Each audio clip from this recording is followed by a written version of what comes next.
Samtang sa laing bahin dito sa Kauluhan, kanhi Executive Secretary Lucas Bersamin, kini man nagkagrabe na gyud ang atong teleserye. Murag teleserye mahigala nga nagka-thrilling na gyud. Kini mapanghitabo in taon sa atong nasod, pero luoy ang atong nasod mga higala. Gumikan aning grabing kinawatay. Dili kawat mahigala nga linibo, dili kawat nga minilyon, kundi binilyon. Ato ni tagag pagtagad ron mga kaigsunan ha. Kay ni ana human mga higala, permirong expose ni Saldico unang video o sa itubag sa mga nagdipinsa sa presidente nga no man kuno nga ingad to man sa insertion nga no nga insertion pamangyod nga naamay NEP nga mahimo man sa presidente nga to sa National Expenditure Program nga no mapaabot pamangyod nga i-insert sa BICAM. Straight to the point. Mo na ilang katarungan permiro. Ang katarungan permiro mahigala sa mga nidapig ni Marcos. Ang di po nidapig ni Marcos mingon natural kay ngadto sa NEP madiscuss man sa tanan. Aron nga gamay ray mahibaw, dito ra mahigala sa pipila ka tawo lang mahibaw dito na sa small committee. Dito na gi-insert ang 100 billion. Mo na ito tubag permiro. Gi-insert lagi ang 100 billion. Mo na sulting saldi ko. Ingon mahigalan dumadapig Marcos wa lagi di lagi ma-insert kay na man sa NEP. Og insert pa lang ngano himuon man sa presidente nga pwede man sa NEP. Sa tubag-tubag, maingon sila, pwede kayo sa NEP, sa National Expenditure Program. Pwede na isod sa presidente. Ngano huwaton pa mas BICAM? Mo na ilang katarungan. Ang katarungan po sa dili mo dapig ni Marcos, maingon, natural kay kung ngadto sa NEP, madiscuss man sa Congress, tibo Congress may mahibaw, kay madiscuss na, madeliberate sa lower house o sa upper house. Dito na i-insert sa BICAM para gamay ray makahibaw, sila na lang. Straight to the point. Mo na ilang katarungan, pikas-pikas. Karon ni pagawas man saldi ko ikaduhang video day. Ningon magyud, do na lagi insertion 100 billion. Gusto mo na resibo, di ay mga malita, di ay di po mga project ay nga gibutang nga mo ni insertion. Karon wa na sila maka iskapo nga na ay insertion o naa gid ay insertion day. Hasta selection ingon tinuod 100 billion yun ang insertion di ay. Pero pag ingon saldi ko, ang 25%, 25 billion tuas presidente. Mo na ni problema ron, uyon na tanan og sa kaso pa ni do na ta stipulation of facts nga do na gi 100 billion nga insertion, do na gi kickback, do na gi kickback kanay tabo didto gyud Malacañang, taga Malacañang gyud mahigala. Pero ang pangutana ron, si Marcos ba o dili? Diha na ron gamay na lay kuwang gyud mga higala ha. At least naklaro gyud nga naa gyud ay kickback mga sukid dig paminaw, pero ang ilang depensa ron way labot si Marcos. Ang apil na ginin executive secretaries na gin mahigala si Pangandaman, ang DBM, na-apil po si kining Adrian Bersamin o kining si Ulaybar o ingon man mahigala si Lucas Bersamin. Nya ang pangutanan dako anak karon, tinuod ba ka nga kining mga tawhan na mo ni ang katong pangutana? Si Marcos nangawat ba ani nga mong budget? Or kining yang mga tawo mo inangawat nga wa pahibaw as Marcos?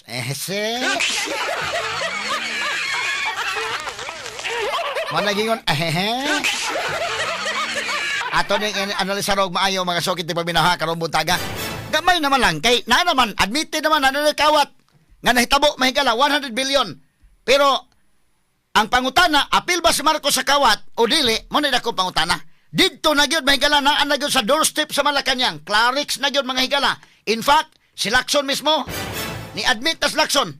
Nidipinsas Lacson mahigala sa presidente pero di-admit siya nga doon ay 100 billion nga insertion og matod pa indikin ang responsable ini kini mga sekretary. Ang question ani pangutanan dako ron mga higala, si Marcos bay kawatan gyud or kini nga mga sekretary nga wa pahibaw si Marcos. Or di ba ka luoy mahigala ning iyang mga sekretaries nga kini ni ang molay pasinginlan? Straight to the point. Nangabuking paron mga higala kay ni-resign si Pangandaman, ang sekretary mahigala sa Department of Budget and Management, ni-resign mga higala. Matod pa si Lucas Bersamin, gi-announce ni-resign kay dili kadisa. Straight to the point. Karon ni tingog mas Lucas Bersamin nga wa siya mo resign. Apan wa na siya mahimo kay gi-announce naman ang iyangan nga ni-resign na siya.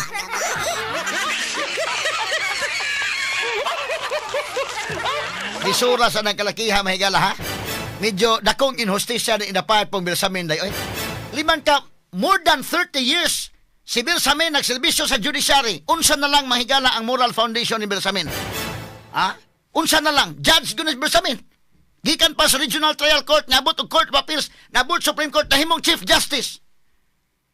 Og naa sa judiciary, presumably mahigala ang moral foundation ligon Nya karon nalambigit sa ining korupsyon mahigala.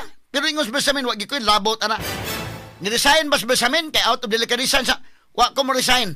Pero gi-announce sa Manila nga ni-resign na di na mao man ka gi-announce naman. Gitawgan na las Bersamin mga higala nga kinahanglan kang mo retiro na, ha?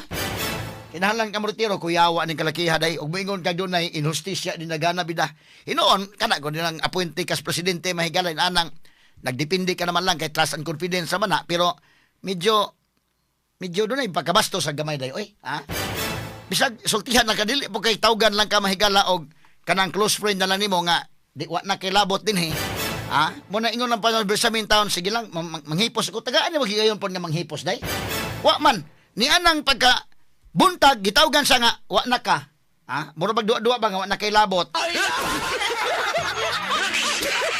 Wa makasubmit manghigala og resignation Bersamin. Gi-announce na ni Anticlear nga okay na ni-resign na si Bersamin, ni-resign na si Pangandaman out of delicadeza, diha nang laay. Rita mahigala sa mga isgutanan ro buntaga mga kagalaan kay porbida. Naunsa naman ni murag teleserye mga higala nga paspas kaayo ang labihan ka paspas kaayo ug aton tan-awon ang chronology of events. Si Saldico mga higala mihimo sa iyang part 1 sa iyang video niya ng pagka-Biyernes, ang part 2 pagka-Sabado.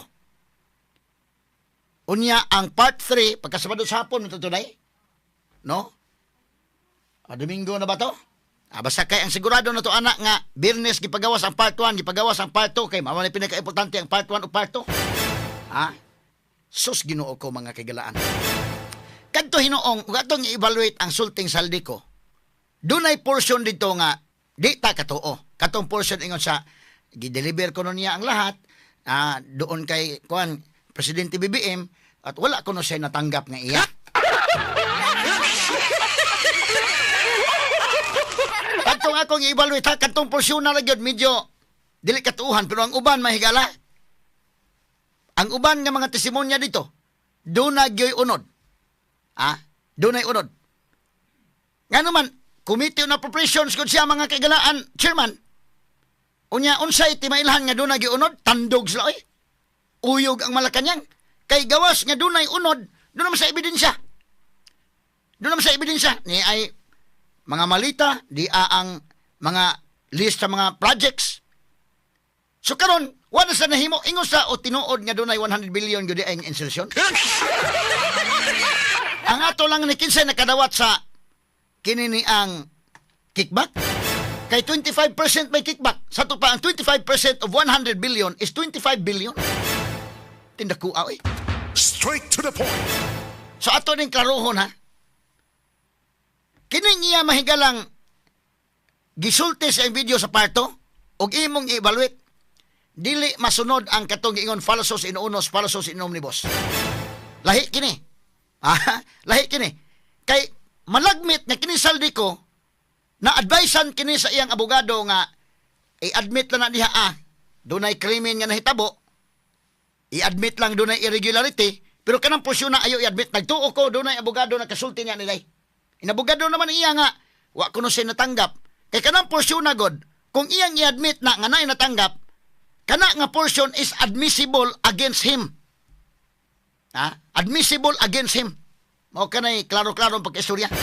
Bisa pag wa pa notarize na kanang iyang admission mga higala, diha mga higala sa video og ni admit sa nga naa sa iya pong nadawat kay ang 100 billion kita di man ta katuo saron mo sad Saldico. Wa makakuan. Iyang admit dunay irregularities gyud. Dunay delivery, dunay mga higalay liable gyapon siya. Pero ang portion mahigala nga nabasay na dawat, wa ko siya nadawat, kanang napita di ta katuo. Pero nagtuo ko, nga na-advise ni siya, aron di sa maigo sa iyang kaugalingong admission. Straight to the point. Now, atong tagad-pagtagad mga kagalaan, ang uban nga mga portion, o gimong i-evaluate, ayay, doon na may kamatuuran. In fact, mo na hinungdan gani, natandog ang Malacanang, o mo na resign ni karon. Ang kining mga tao mahigalang na-mention, apan unsa man nang resign or gipa-resign or unsa may nahitabo gyud. Mo ni dakong pangutana. Kay nabulabog naman ron. Kay si Lucas Bersamin mahigala. Nitingog naman. Kini niya nagkaduol na. Naanagyod sa doorstep sa Malacañang. No? Ang kinawatay. Di na gyud ikalimod. Og sa kaso pa ni mahigala, doon na stipulation of facts ani.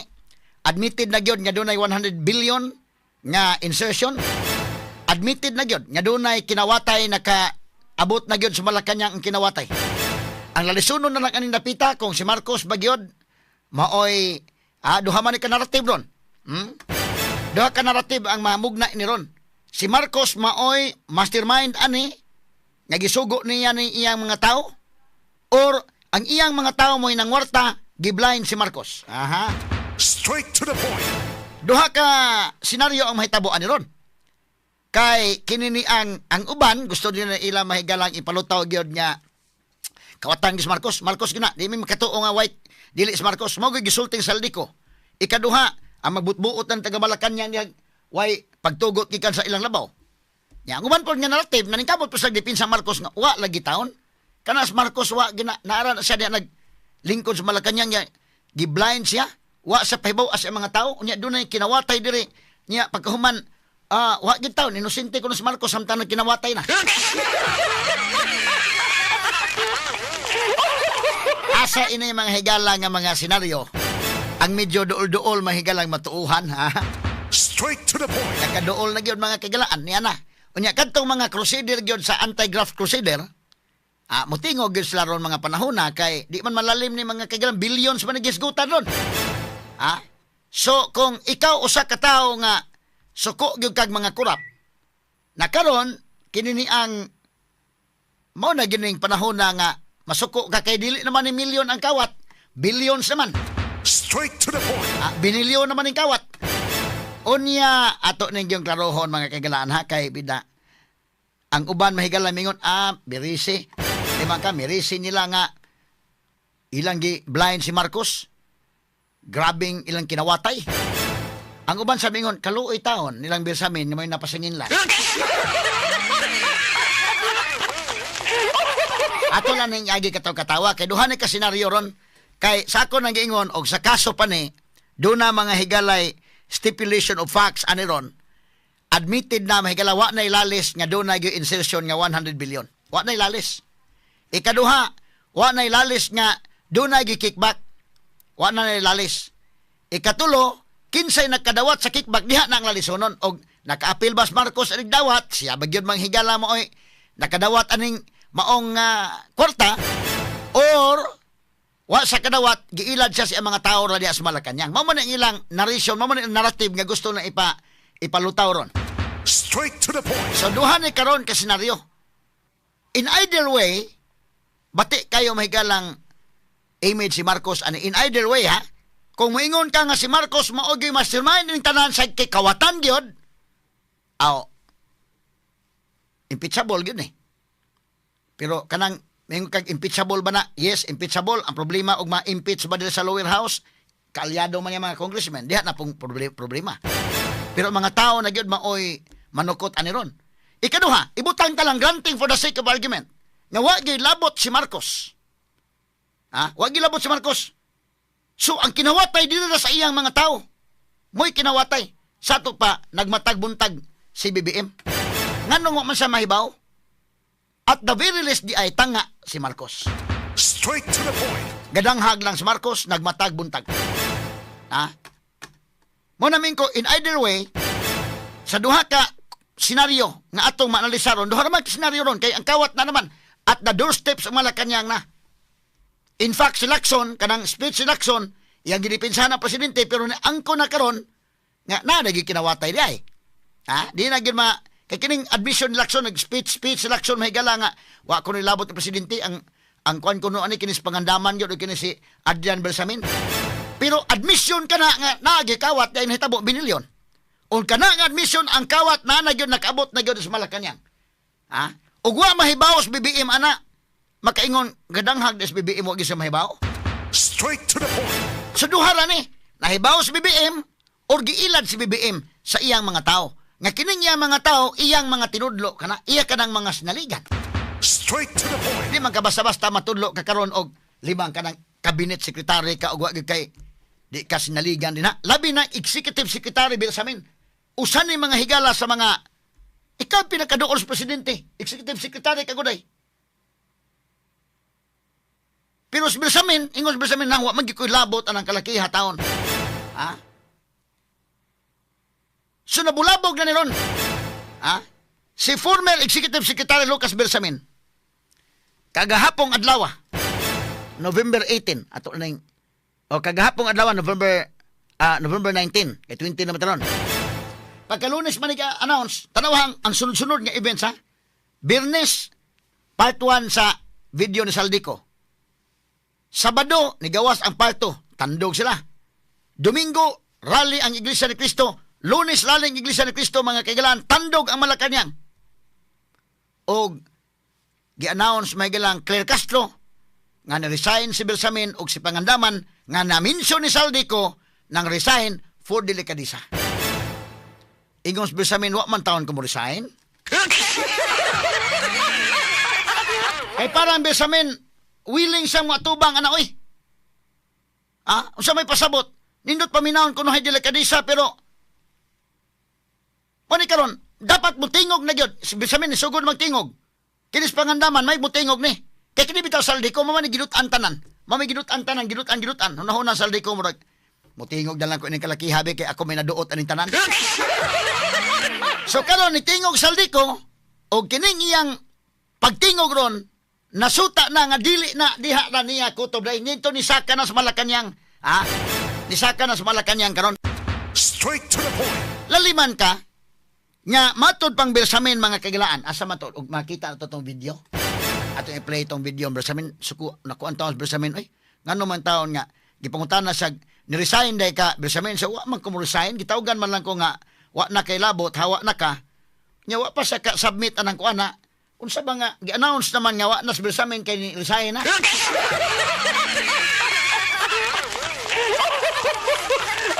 Kinahanglan gyud nga mutingog si Bersamin ani dugang pangtingog og si Pangandaman. Bay kinis Lacson isip Senate Blue Ribbon Committee Chairman day. Og tinuod si Lacson for Truth. Hamay mayo giimbitaron si Bersamin. Og si Pangandaman pasultion dito sa Senate Blue Ribbon Committee. Kay apil man sila ini karong kinis Adrian Bersamin umangkon ining Lucas Bersamin, kinis Ulaybar og kinis Pangandaman be. Ato challenge na ni kuan Ping Lacson. Og tinuod si Ping Lacson mga higala nga for truth siya nga mogawas ang truth. Be imbitara ko na Lacson. Straight to the point. Para makasulti sila tagantog chance nga makasulti sila og naunsang itabua kay kung sila gyud kurakot nga ilan nang gikurakot ang kwarta na may pasangil sa Saldico.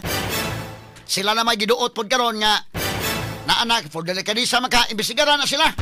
Straight to the point. Og in fact si Lacson ingon nga kinini ang naanak kuno mga higalay kuan. That's Bersamin, no? Kay kinis Bersamin good taon mga kaigalaan kung imong tan-aw na background ani judiciary ba nagikan.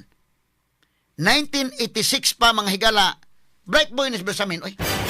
Bright boy ni og Moral Foundation presumably gumikan kay naa sa judiciary for more than 30 years. Judge siya.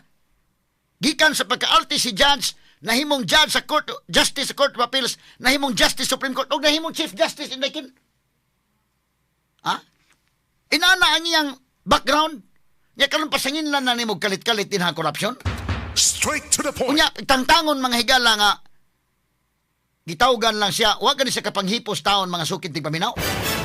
Limang ka nang naagi kapag ka Chief Justice Dakin. Unya pagkahuman tanggalon lang ka mga higala sa way hustisya. Ang Chief Justice mahigala gitangtang wa gyud ka hustis sa hustisya kay wa gani makapanghipos in taon. Giingnan gitawgan na sa pagka kuan niya atong klarohon ha. Asa man tong interview ang Bersamin be aron nya makwanta ni okay na ba to names be ato ko nung paminawon. Sige be kini Lucas Bersamin sige. You said you did not resign and that someone not from Malacañang called you on November 17 to say you had to go as ES. Sino po ang tumawag po sa inyo?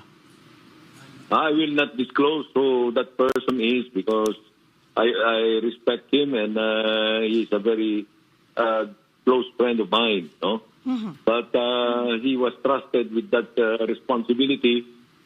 Sabihin sa akin na I had to go. Mm-hmm. Yun lang. When something is delivered like that, a message, So, I do not hesitate because it's not my going to cause a problem with me dahil sa pleasure ni President ako.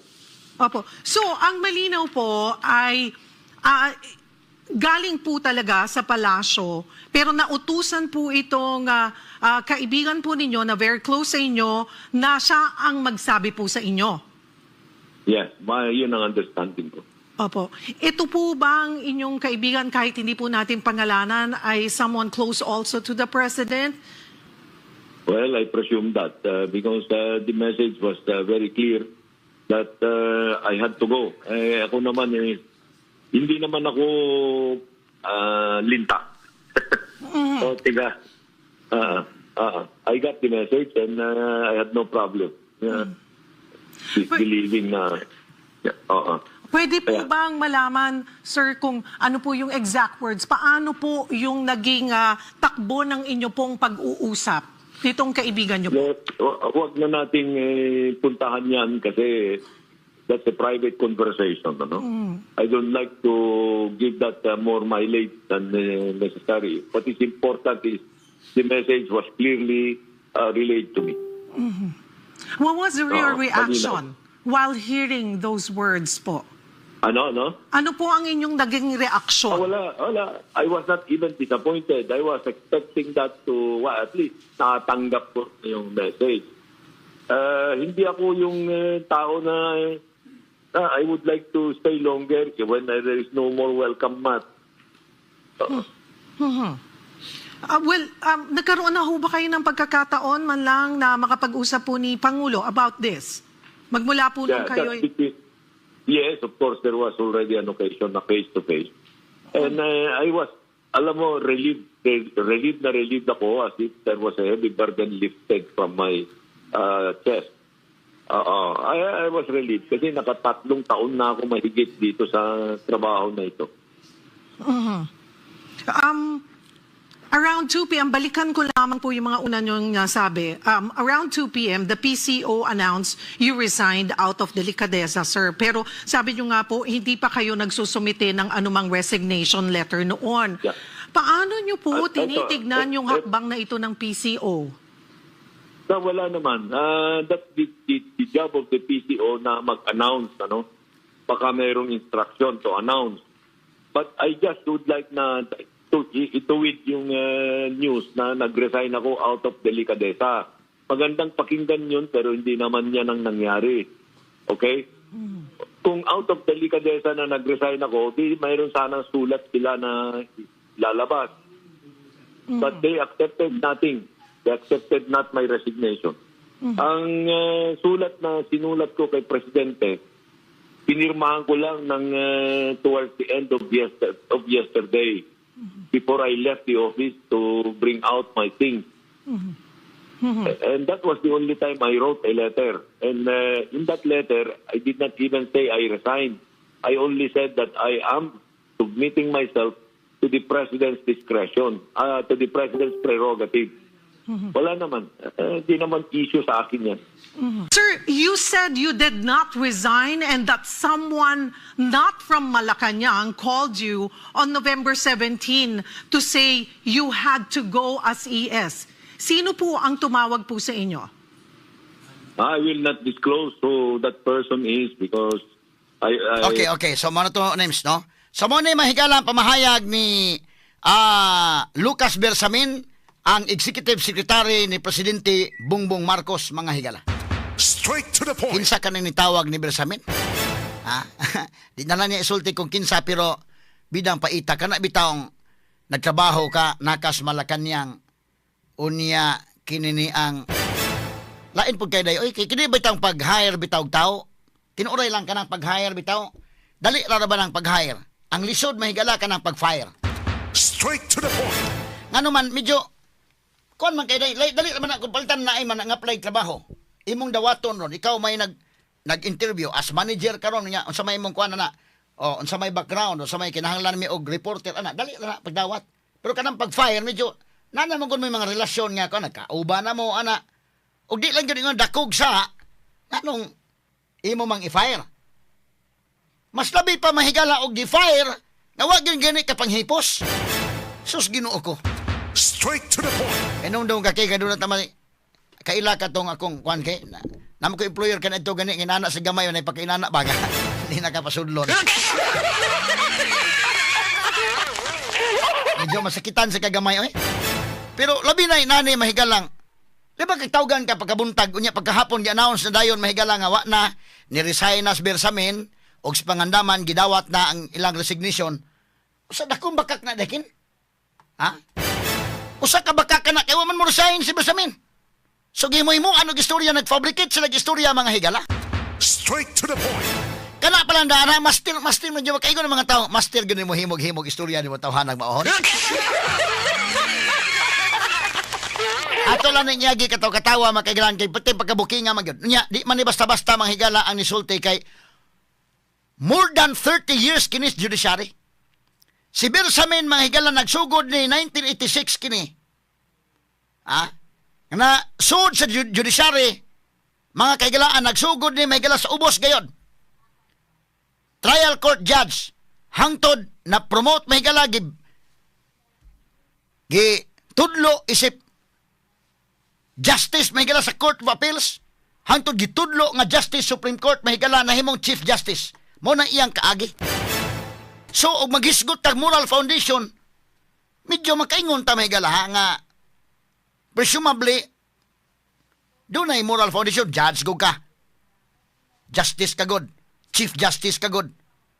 Ya karon tanggalon na kasi inana nga pamaagi mga sukid tig paminaw. Medyo dakong kakulian gyud na.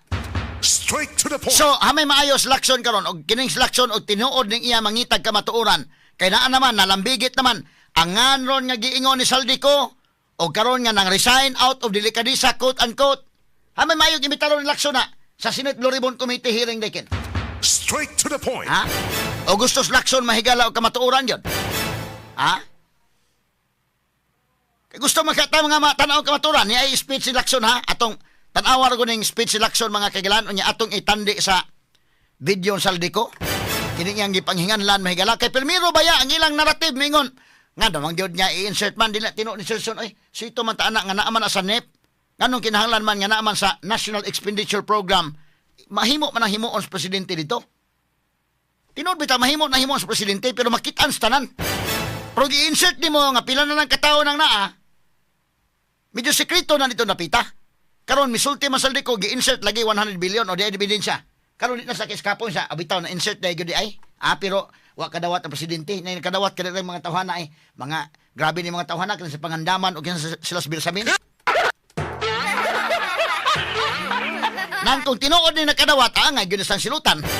Mo na angay ni patawag ni Lacson sa iyang Senate Blue Ribbon Committee niya, nga hearing.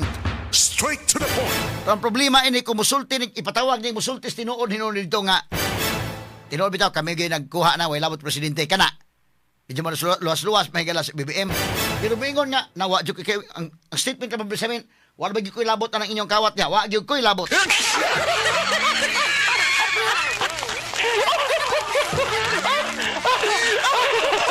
Nangabuking nga gining kalakiharon atong padayonon ha kining pag buhi may gala sa dito sa plenary nga nihatag og speech Lacson atong tan-awon mga kaigalaan niyang mapamahayag kay kung atong analisaron si Marcos ba mo ikawatan sabay mastermind or kung dili gani sa to pa nahitabo murag gibutang nato na tangas Marcos wa gyud sa kasabot mahigala na murag mukoy gyud siya ba kinawatay na dili ang mahigala ang mga tawo sa Malacañang nya siya giwa makahibaw nganong wa man sa kahibaw mingon po nang uban na pod nya inosente ko sa BBM oy kinawatay na 100 billion gunang kantidad mahigala anya ang kawat dito makailan sa 25% 25 billion lahi patong gimension mahigalang Alcantara nga katuto ang 21 billion dili kuno to 21 billion 56 billion we are not talking of millions sir naghisgot ta mahigalang kawat kinawatay sa billion do nagi mga billion ini kalakiharon.